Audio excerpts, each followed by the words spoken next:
سلامونه ستړي مشي وخت مو په خیر. تاسو ته له زیر نیوز څلېرویشت څخه د نن ورځې د مهمو خبرونو ټولګې ته ښه راغلاست وایو. نن یکشنبه د 1404 هجري لمریز کال د سنبلې 15مه چې د 2025 زیږدیز کال د سپټمبر له 9 سره برابره ده. زه صافی مو تاسو ته له زیر نیوز څلېرویشت څخه د نړۍ مهم خبرونه وړاندې کوم، خو په سر کې د مهمو خبرونو سرټکي. د اسرایلي نیواګرو تازه بریدونو 19 فلسطینیان وژلي او ګڼ نور ټپیان کړي دي. د اسرایلي ځواکونو له لوري د غزې ښار پر بیلابیلو سیمو هوایي بریدونو لږ تر لږه 19 فلسطینیان وژلي او په لسګونه نورې ټپیان کړي دي. د غزې ماشومان د جګړې تر ټولو ستر قربانیان دي. هر ساعت یو ماشوم وژل کیږي او ټرمپ د شیکاګو د نیولو ګواښ وکړ. زرګونه کسانو لاریون ته راوتلي. اوس هم پام وکړئ پوره خبرونو ته.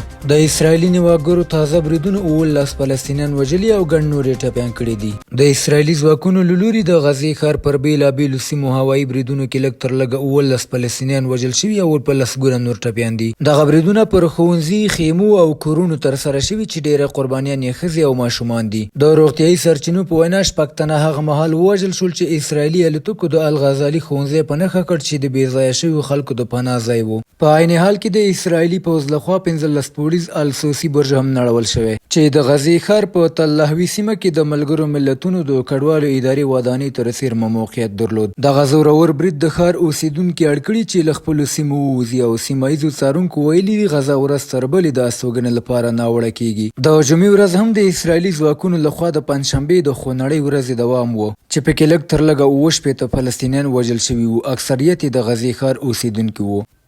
د غزې ماشومان د جګړې تر ټولو ستر قربانیان دي. هر ساعت یو ماشوم وژل کیږي. د ماشومانو د ژغورنې نړیوال سازمان ویلي چې د غزې په جګړه کې له نږدې 23 میاشتو راهیسې هر ساعت کې یو فلسطینی ماشوم په اسرایلي بریدونو کې وژل کیږي. د دې سازمان د تازه شمیرونو له مخې د جګړې له پیله تر اوسه له 100,000 ډیر ماشومان وژل شوي او شاوخوا 42,000 ماشومان ټپیان شوي او لږ تر لږه 21,000 نور د تل لپاره د معلولیت ښکار شوي دي. دغه راز زرګونه ماشومان لا هم د ویجاړو شویو کورونو تر کنډوالو لاندې ورک دي. د غزې یو ماشوم علین الخور د خپل درد په څرګندولو کې وایي اسرایلي بریدونو زما ژوند کې هر څه اغیزمن کړي دي. هیڅ شی نه دی پاتې چې د بریدونو له تاوانه خوندي وي. کله چې نږدې بمبار وشي دومره ویریږم چې په ورځو شپو پرته یم او له ویرې حتی له ځایه نشم پورته کیدی. له بلې خوا د اسرایل پوځ خلکو ته امر کړی چې د غزې شمال پرېږدي او سویل ته ولاړ شي، خو ډیری کورنۍ د بې ځایه کېدو له نه ختمېدونکې ستړیا او کړاو څخه شکایت کوي. ابو صبا حسنین یو فلسطینی بې ځایه شوی وایي موږ ستړي شوي یو، موږ نه پوهیږو چې چیرې لاړ شو، موږ یوازې د سولې غوښتونکي یو. زموږ غوښتنه دا ده چې ژوندي پاتې شو خو له خپلو کورونو نه وځو.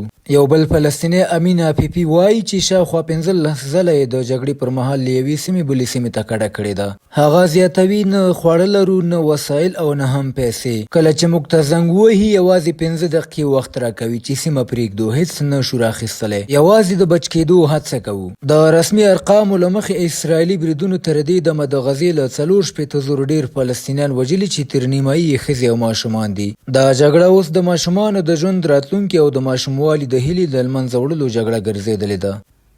ټرمپ د شیکاګو د نیولو ګواښ وکړ. زرګونه کسان لاریون ته راوتلي. د امریکا ولسمشر ډونالډ ټرمپ د شیکاګو ښار ته د پوځیانو د استولو ګواښ کړی او د دفاع وزارت نوم یې جګړې وزارت ته بدل کړی دی. هغه پر ټولنیزو رسنیو لیکلي دي شیکاګو به زر پوه شي چې موږ ولې دفاع ته د جګړې وزارت وایو.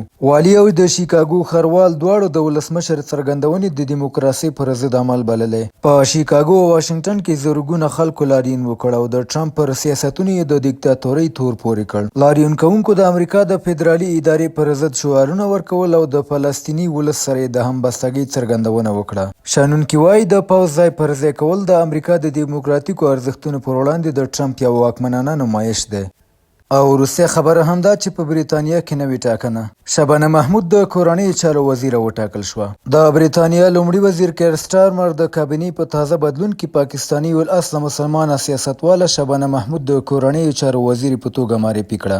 محمود چې د برمنګهم استازي ده تر دې وړاندې د عدلیې وزیر په توګه دنده ترسره کړې وه. د هغې ټاکنه د بریتانیا په سیاست کې د تنوع او استازولۍ د پیاوړتیا یوه مهمه نښه بلل شوې ده.